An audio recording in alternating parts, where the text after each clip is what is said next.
Bittencourt. Boa tarde a todos. Presidente José Roberto Souza, cumprimento a todos na sua pessoa, governador Chicane, meu padrinho, todos os demais governadores, companheiros. Eu tenho 20 minutos para falar de um tema muito espinhoso, e esse tempo me preocupou muito quando eu estava preparando esta fala de hoje. O tema violência doméstica aqui adotado eu estou adotando essa classificação não de uma maneira jurídica, mas de uma maneira informal, porque essa violência doméstica que hoje nós vivenciamos, ela é de inúmeras formas, ela se manifesta de maneira diversa, ela se manifesta de maneira... Ela pode ser uma violência psicológica, uma violência física, uma violência sexual, uma violência através de uma ameaça. Essa violência ela se manifesta de inúmeras formas. E parte dessa legislação que aborda esse tema é de direito civil e parte é de direito criminal. Eu tive na minha carreira 31 anos lidando com essa questão, e ao final desse tempo eu me perguntei, poxa, o que eu aprendi com essa vivência ao tratar esse tema de violência doméstica? E é isso que eu quero priorizar na minha fala de hoje, as conclusões que eu cheguei a respeito disso, e gostaria de começar tão somente exemplificando um fato, um caso que eu acho que reflete muito esse drama que hoje nós vivemos na nossa sociedade, e eu tenho, ao final, se me for possível, fazer uma proposta para reflexão de todos os demais companheiros otarianos e a todos aqueles que nos ouvem. Bem, os senhores podem imaginar aquela situação clássica que nós pensamos quando o tema violência doméstica vem à tona, que é a agressão do homem contra uma mulher no âmbito da residência onde residem. E isso, sim, é a maioria dos casos de violência doméstica, mas a violência não se resume a isso. Existem casos, sim, de violência da mulher contra o homem, da mulher contra os filhos, dos filhos contra os pais, dos filhos contra os avós. Famílias hoje, por exemplo, de dois homens, onde um pratica violência contra o outro, de duas mulheres, por exemplo, onde uma pratica violência contra a outra. Enfim, é uma gama muito grande e variada de ofensas aos nossos valores e que, infelizmente, nós nos deparamos com grande frequência nos tribunais. Mas eu quero aqui iniciar com um caso que eu acho que reflete bem o drama que hoje nós estamos aqui a tratar. Eu, numa oportunidade, numa audiência de conciliação em vara de família, numa separação de um casal, eu fiz adentrar a sala a separanda, né, a divorcianda, eu divorciando. Os dois se sentaram, cada um de um lado da mesa, só que acompanhando o rapaz, veio mais um outro rapaz e um senhor. Eu achei aquilo inicialmente estranho, porque numa audiência de conciliação e os processos de família e sucessões correm em segredo de justiça, então não tem acesso, as pessoas não têm acesso ao que é tratado numa vara de família e sucessões. E talvez para os senhores que estão ouvindo não seja isso a rotina, mas não é comum que numa audiência de conciliação compareçam, além do marido da mulher e, eventualmente, dos seus respectivos advogados, outras pessoas. E eu achei estranho aquilo, mas consultei a senhora se ela concordava com a permanência daqueles outros dois senhores ali, e ela concordou. Ela me disse que um deles era o irmão do marido dela e outro era o pai dos dois irmãos, sogro dela. E que ela achava conveniente que eles estivessem ali para aquela discussão. E eu, desde o início, já achei que alguma coisa ali estava fugindo à normalidade. E eu vou aqui abreviar bastante os acontecimentos daquela audiência, mas para que ilustrem aos senhores que estão ouvindo, esse casal, essa mulher teve um filho com o marido, teve um filho com o irmão do marido, registrado pelo marido, e teve um filho com o sogro, registrado também pelo marido. Todos ali estavam absolutamente consternados porque o marido queria reatar o relacionamento com a mulher. A mulher não queria relatar o relacionamento com ele e, visivelmente, ela tinha um apreço pelo segundo irmão. Mas ela teve também um filho com o sogro. E ela claramente se preocupava com essa menina, filha dela, com o sogro, porque temia que o sogro pudesse, de alguma forma, abusar daquela criança, sexualmente falando. Ninguém ali estava preocupado, no fundo, com a guarda das crianças. Um estava preocupado em reatar o relacionamento com o outro estava preocupado em... estava envergonhado, o irmão segundo estava envergonhado ali com a situação. O pai, que era o avô, né, o sogro, com uma ascensão muito grande em relação aos filhos. E a mãe, preocupada com a pensão que ela iria receber.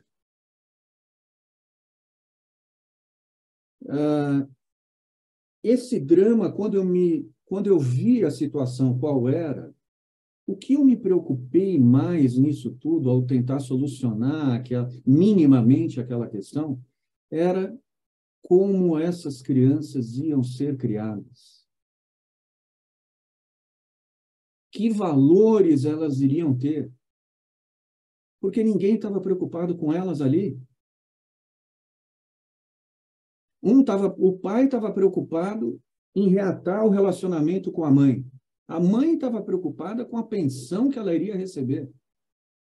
Mas as crianças não eram a prioridade de ninguém ali.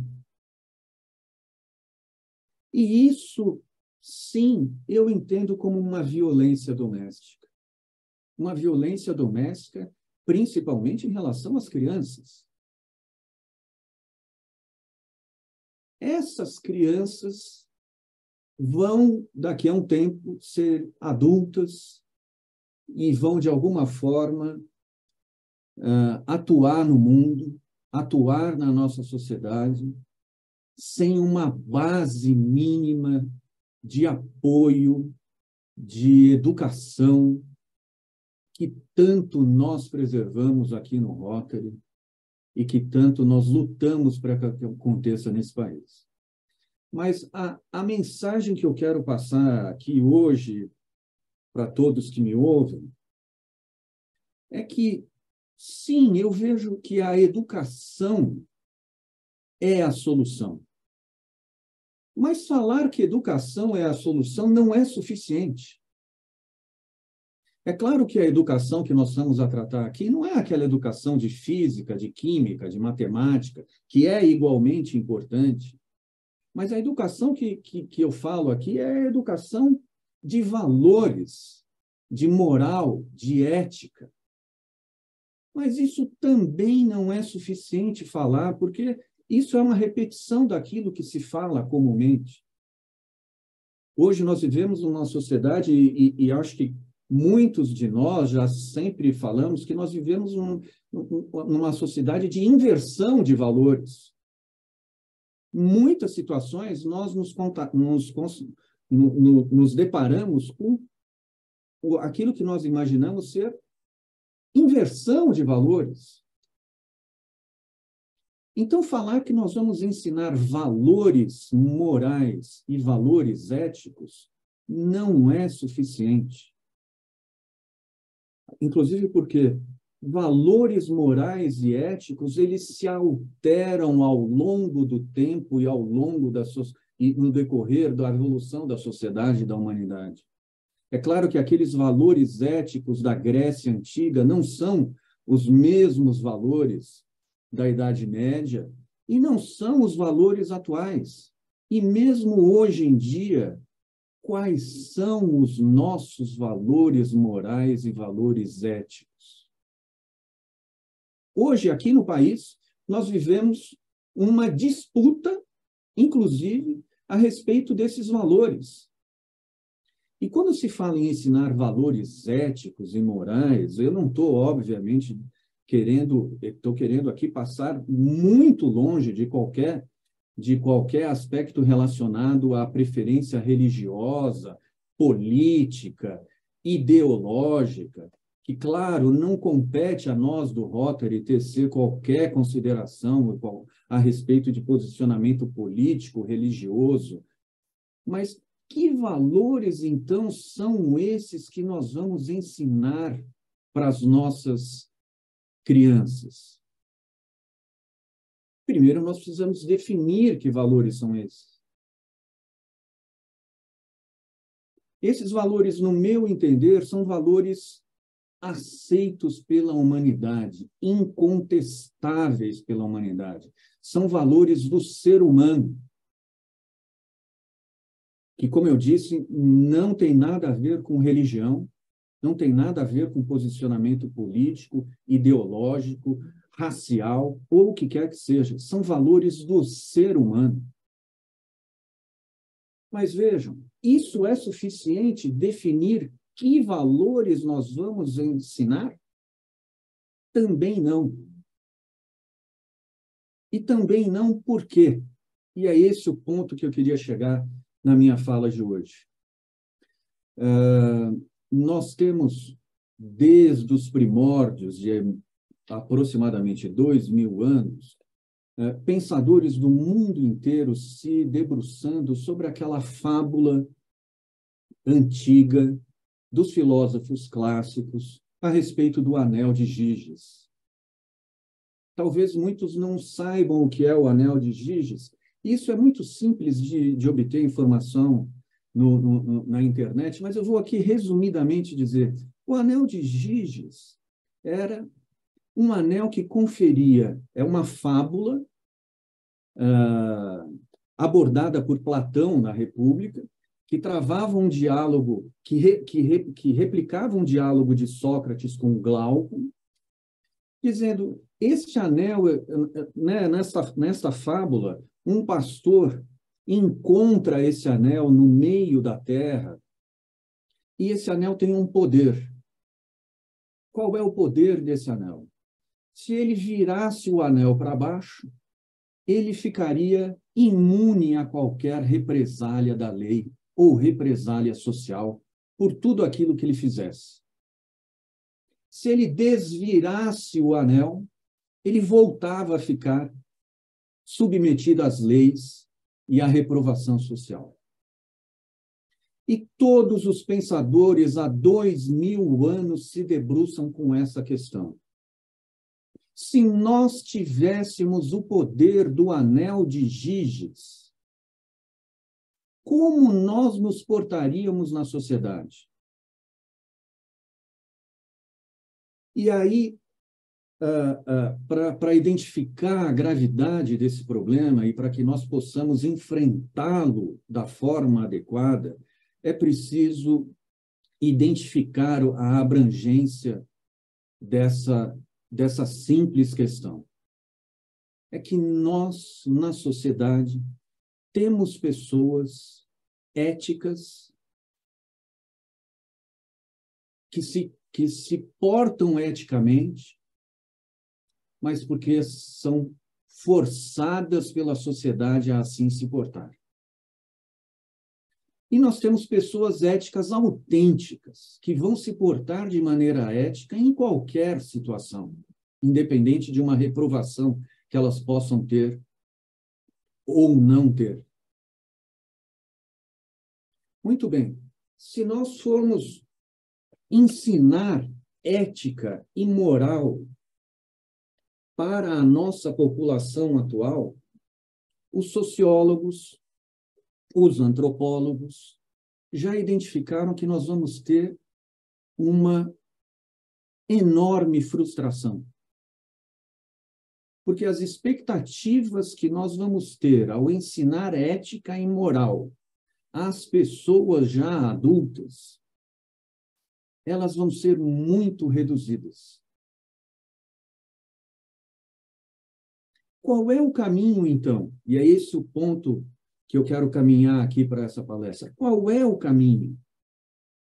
O caminho é ensinar as crianças. Mas as crianças desta primeira geração que nós vamos ensinar também não vão responder da forma que nós almejamos. Por quê? Também eu não vou aqui me deter nos estudos sociológicos e antropológicos, mas a natureza humana ela não opera em saltos, por mais que a gente queira. É preciso, então, ensinarmos as nossas crianças para que elas, ao se tornarem adultas, possam aí sim ensinar aos seus filhos. Aí sim nós vamos ter uma efetividade maior, numa assimilação maior desses conceitos de valores morais e éticos que nós queremos ensinar. Então, nós chegamos à seguinte conclusão. Poxa, se nós vamos ensinar hoje aquelas crianças novinhas que nós temos na nossa sociedade, elas vão se tornar adultas mais ou menos com 20 anos, elas vão se casar talvez com 30 anos, elas vão ter os seus filhos, e os seus filhos precisam crescer e se tornar adultos. Então, nós estamos falando aqui de um horizonte de, no mínimo, 50 anos.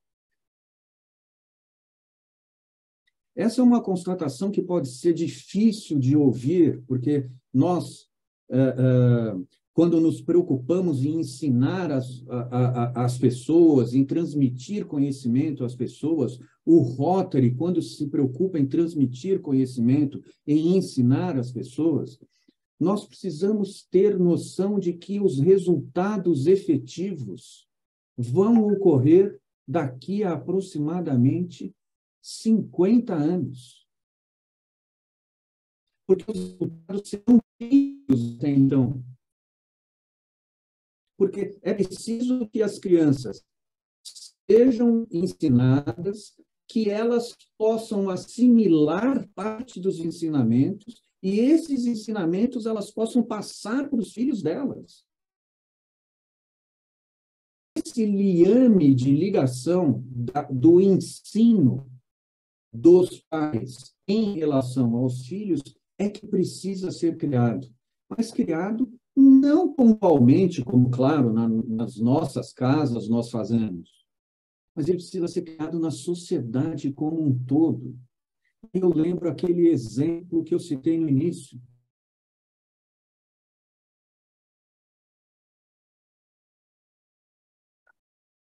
Desculpe. Me ouve? Me ouve? Então, vejam, o que eu estou colocando aqui nessa conversa de hoje é que os ensinamentos que nós vamos passar para as nossas crianças, se nós começarmos hoje, eles vão ter um resultado efetivo na nossa sociedade só na segunda geração. E isso pode ser desmotivante para alguns, mas para nós, rotarianos, não é. Porque nós não estamos pensando na nossa existência, no que resta da nossa existência aqui na Terra. Nós estamos pensando nas gerações futuras, nós estamos pensando em fazer o bem para a sociedade. E talvez muitos de nós que hoje aqui estão comigo, não tenhamos oportunidade, se nós começarmos hoje, de esperar 50 anos para ver esses resultados. Mas eu me sinto, sim, muito motivado a iniciar esse processo. Processo de, primeiro, definir o que são valores morais e éticos. Segundo, fazer um acompanhamento dessas crianças até a idade adulta, para que esses adultos possam, eles sim, fazer o seu papel perante os filhos que vão ter. Para que aí sim nós passemos a receber os resultados dessas sementes que nós vamos plantar. Infelizmente, é uma verdade, no meu entender, e claro, eu trago aqui a reflexão de todos, é uma verdade dura de ouvir, porque nós sempre temos a esperança de que os problemas podem se resolver rapidamente na sociedade se nós educarmos essa sociedade. Mas, como eu disse, a natureza humana não opera em saltos. É preciso que essas crianças que nós vamos educar hoje possam crescer e aí sim educar seus filhos e esses filhos crescer com esses ensinamentos. De maneira indistinta, não de maneira pontual, de maneira englobada em toda a sociedade. E como eu proponho humildemente aqui a reflexão de todos, que isso seja feito. Hoje nós temos o acesso à internet, nós podemos, como Rotary, disponibilizar cursos, disponibilizar palestras para escolas do interior do estado de São Paulo, do interior dos estados do Brasil inteiro. E palestras podem ser, sim, traduzidas para outros idiomas e serem, sim, disponibilizados em países que precisam. Me ocorre aqui países da América do Sul, países da África, países da Ásia. Mas nós precisamos, sim, definir que valores morais e éticos nós vamos ensinar. O que já é uma tarefa muito difícil. E aguardar os resultados desse ensinamento, que não são de previsão de curto prazo, infelizmente.